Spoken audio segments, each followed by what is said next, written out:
Hi student मो संजय आपण मानक स्वागत करुच्छे संजय स्टडी चैनल रे। तो ओडिशा आदर्श विद्यालय संस्थान 2025 जो पिला माने वर्तमान एग्जाम देइथिले सेमानकर रिजल्ट आसी जाइछि एवं कट ऑफ केबे आसीबो फास्ट सिलेक्शन केबे आसीबो आसंतु आमे ए विषय रे ए वीडियो रे आलोचना करिबा। देखो पिला माने आमे वर्तमान अच्छे ओडिशा आदर्श विद्यालय संस्थान रो ऑफिशियली वेबसाइट रे जेउंठी कि आपण माने जानि परिबे ओडिशा आदर्श विद्यालय रो समस्त अपडेट। तो एठी आपण माने देखि पारुथिबे एठी एडमिशन अपडेट रही गाइडलाइन एंड अप्लाई आपण माने तो आगुरो अप्लाई करि सारी छंती। एठी मध्ये आपण माननकु जणै देउछि जे जेते बेले आप एठी ऊपर क्लिक करिवे सेते बेले आपण माननकर मध्ये एठी रिजल्ट ऊपर रिजल्ट शो करूछि किंतु वर्तमान सुधा आपण माननकर कोन आसी जाय नै ना कटअप आसी जाय नै केबे सुधा आपण माननकर कटअप आसीबो आसंतु आमे से विषय रे आज आलोचना करिबा।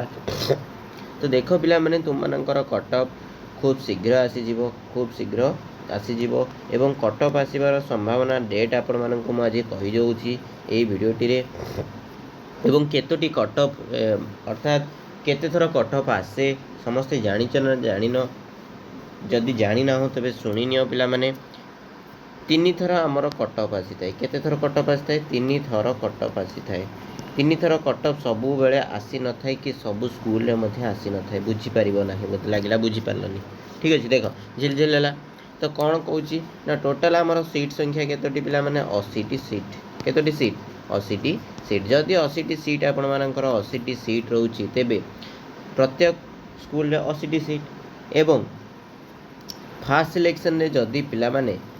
80 जन पिला माननकु चांस मिली थाए 80 जन पिला माननकु चांस मिली थाए किंतु से माने एडमिशन करि न थांती के जन एडमिशन करिथिबे 60 जन एडमिशन करिथिबे तेबे जाय कि तुम माननकर को सिलेक्शन आसीबो पिला माने ना सेकंड सिलेक्शन आसीबो। सेकंड सिलेक्शन आसीबो केते पिलांग पई ना 20 जन पिलांग पई जदि 20 जन पिला माननक भितरु 10 जन एडमिशन करले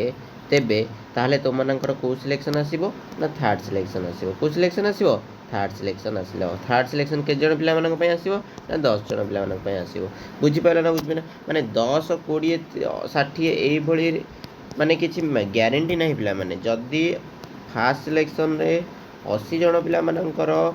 आसी जाउछि कटअप 80 जन पिला माननकर कटअप बा मेरिट रे से माननकर ना रहउछि फास्ट सिलेक्शन मेरिट रे तेबे से माननकर बा से स्कूल रे जदि 80 जन पिला माने एडमिशन करि देबे आउ तुम माननकर सेकंड सिलेक्शन आसीबो नाही सेकंड सिलेक्शन आसीबो नाही बुझी पाइलो कोन कहली ना बुझी पाइलो नि पिला माने ठीक अछि जानि पाइलो ना जानि पाइलो नि। तो नेक्स्ट आपण माननकर कहबा आपण आउ कोन आलोचना करबा हमें ना केबे सुधा आपण माननकर मेरिट लिस्ट प्रकाश पाइबो। देखो पिला माने तुम माननकर जनवरी 7 रे तुम माननकर एग्जाम होइतला जनवरी 7 ना जनवरी 7 रे एग्जाम होइतला एवं फेब्रुआरी मास 10 रु 12 ठीक से डेट मन पडुनी तुम माननकर 10 रु 12 भितरे तुम माननकर रिजल्ट बाहरी थिला हो ना नहीं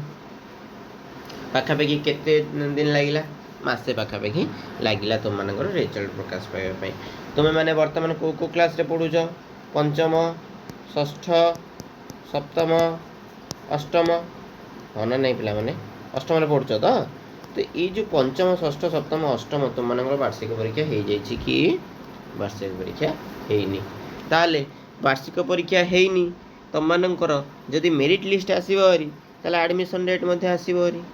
अरे हो ना नहीं पिला माने मेरिट लिस्ट आसला माने कोन आसीबो तुम माननकर एडमिशन डेट मध्ये आसीबो यस और नो यस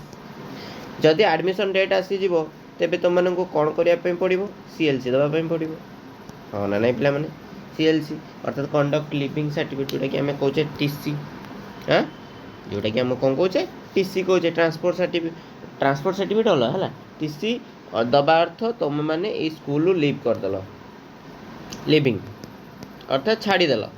हो ना नहीं पिला माने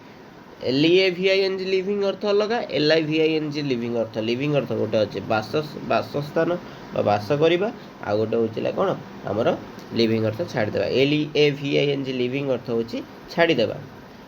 ओके। तो लिविंग सर्टिफिकेट कोठु आनिबो ଆଣିପାରିବ କି ଆଣିପାରିବନି। ତ ସେଇଥିପାଇଁ କୁହାଯାଇଛି ଯେ ଅପେକ୍ଷା କର, ତୁମମାନଙ୍କର ଅଳ୍ପ ଦିନ ଭିତରେ ତୁମମାନଙ୍କର କ'ଣ ହେବ ନା ଆଦର୍ଶ ବିଦ୍ୟାଳୟର ଏକ୍ଜାମ୍ ସରୁ ସରୁ ଆସିଯିବ ତୁମମାନଙ୍କର merit list. Okay, thank you for watching. ଯଦି ଭିଡ଼ିଓଟି କିଛି ଇନଫର୍ମେଟିଭ୍ ଲାଗିଥାଏ ତେବେ ଲାଇକ୍ କମେଣ୍ଟ ସେୟାର ଏବଂ ସବସ୍କ୍ରାଇବ୍ କରିବା ସହିତ ପାଖରେ ଥିବା ବେଲ୍ ଆଇକନ୍କୁ ଅନ୍ କରିଦିଅନ୍ତୁ। Thank you.